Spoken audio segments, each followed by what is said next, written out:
بلی میں ایک چیز عرض کروں گا، کیونکہ پچھلے 10-12 دنوں سے جو سچویشن ہے نیشنل ہائی وے کے حوالے سے، جو سیب کے باپاری جتنے بھی ہیں کشمیر میں، ان کا کتنا لاس ہوا یہ سب کچھ سامنے ہے۔ اسٹیٹ گورنمنٹ کے پاس بھی، ایل جی سرکار کے پاس بھی آئے روز وہ سیب باپاری سڑکوں پہ آئے۔ ان لوگوں نے پروٹیسٹ کیا تھا قاضی گنڈ میں، مختلف جتنی بھی فروٹ منڈیاں ہیں کشمیر میں، وہاں پر بھی پروٹیسٹ ہوا اس نیشنل ہائی وے کے حوالے سے۔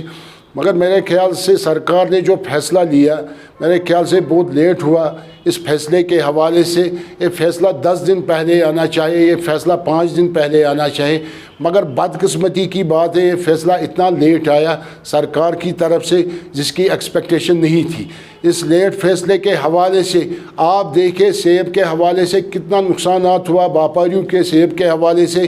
جتنے بھی گاڑیاں تھیں کم از کم 10-12 دنوں سے نیشنل ہائی وے پہ وہ گاڑیاں ڈیٹین تھی۔ کم از کم 4000 گاڑیاں تھیں سیب کے حوالے سے ڈیٹین نیشنل ہائی وے پہ۔ جب یہ مختلف منڈیوں میں پہنچایا دیا گیا ہندوستان کے مختلف منڈیوں میں، چاہے وہ دلی کی منڈی ہو، چاہے جموں کی منڈی ہو، چاہے پنجاب کی منڈی ہو، جب سیب کی ریٹ وہاں دیکھی گئی سیب کے حوالے سے، سڑے ہوئے سیب پائے گئے گاڑیوں میں، جو ریٹ ملنی چاہیے تھی سیب کے حوالے سے وہ ریٹ نہیں ملی یہاں کی باپاریوں کو۔ نتیجہ یہ نکل گیا بہت ہیوی لاس ہوا سیب کے باپاریوں کو۔ میرے خیال سے اس کی بھرپائی کرنی ان کے حوالے سے، نقصان کے حوالے سے، یہ ان کی بس کی بات نہیں ہے۔ اگر سرکار نے اب فیصلہ لیا ہے، نیشنل ہائی وے کو ریسٹور کیا گیا، نیشنل ہائی وے کو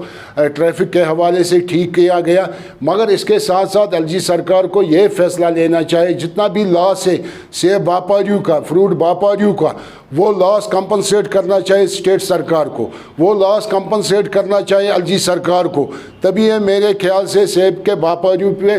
زخموں پہ مرہم ہوگا، ورنہ آپ دیکھیں ان کی سچویشن کیا تھی لاس کے حوالے سے، نقصان کے حوالے سے۔ وہ روتے تھے بیچارے، جہاں پر بھی ان لوگوں نے پروٹیسٹ کیا تھا وہ روتے تھے اس پروٹیسٹ میں ہمارا اتنا لاس ہے، جس کا ٹرن اوور 10 لاکھ کا تھا سیب باپاریوں کا، یا 15 لاکھ کا تھا، وہ 10 لاکھ بھی اس کا لاس ہوا، وہ 15 لاکھ بھی اس کا لاس ہوا۔ وہ سیب باپاری بیچارہ زمین پہ آ گیا۔ لہذا کر کے آپ کے وسادت سے میں ایل جی سرکار کو اپیل کرنا چاہتا ہوں جتنا بھی ہو سکے ان کو کمپنسیٹ کرنا چاہے، سیب باپاریوں کو جو بھی ان کا لاس ہوا یہ لاس کمپنسیٹ ہونا چاہے، تبھی آئندہ یہ بزنس کر سکتے ہیں۔ اس کے ساتھ ساتھ جو نیشنل ہائی وے کی سچویشن ہے اس وقت، یہ آج کی سچویشن نہیں ہے، پچھلے 6 سالوں سے کم از کم کشمیر اکنامک الائنس نے بار بار کہا نیشنل ہائی وے کے حوالے سے، آئے روز یہ روڈ بند ہوتا ہے، یہ روڈ بند ہوتا ہے۔ بدقسمتی کی بات ہے جب یہاں سے گاڑیاں جاتی ہے، چاہے وہ سیب ہو،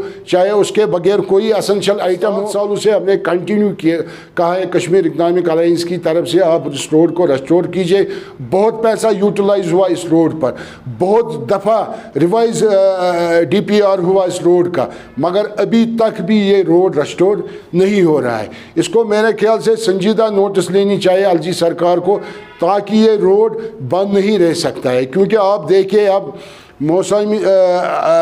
ونٹر کے حوالے سے موسم آنے والا ہے، کیونکہ آپ کو پتہ ہے اس ٹائم بھی بارشیں ہوتی ہے، اس ٹائم بھی برف باری ہوتی ہے۔ آپ دیکھیں اس وقت اس روڈ کا حال کیا ہے، جب دسمبر جنوری فروری آئے گا اس ٹائم کیا اس روڈ کی حالات ہوگی۔ لہٰذا کر کے سرکار کو یہ ون ٹائم میں پرابلم حل کرنی چاہے، نئے ونٹر میں بند روڈ رہنا چاہے، نئے گرمی میں روڈ بند رہنا چاہے، تاکہ جو بھی ہمارا بزنس جاتا ہے سری نگر سے جموں کی طرف سے، دلی کی طرف سے، آرام سے بزنس رہے گا، آرام سے بزنس کرے گا، تاکہ ان کا لاس نہیں ہونا چاہیے۔ یہ میرے خیال سے پینلٹی لگنی چاہیے اس کمپنی کو جو نیشنل ہائی وے اس وقت بنا رہا ہے، کیونکہ اس کا جو ٹارگیٹ تھا جب یہ روڈ سٹارٹ ہوا کم از کم 4 سال کا ٹارگیٹ تھا، اس کے بعد اس روڈ کا ٹارگیٹ دیا گیا 2022 تک۔ کل مجھے سننے میں آیا اب اور ٹارگیٹ ان لوگوں نے فٹ کیا 2026 تک یہ اس روڈ کو ہم ریسٹور کریں گے۔ میرے خیال سے سراسر جاتی ہے لوگوں کے ساتھ، جتنے بھی لوگ اس پہ ڈیپینڈنٹ ہیں، چاہے ہمارا ٹرانسپورٹ سیکٹر ہو،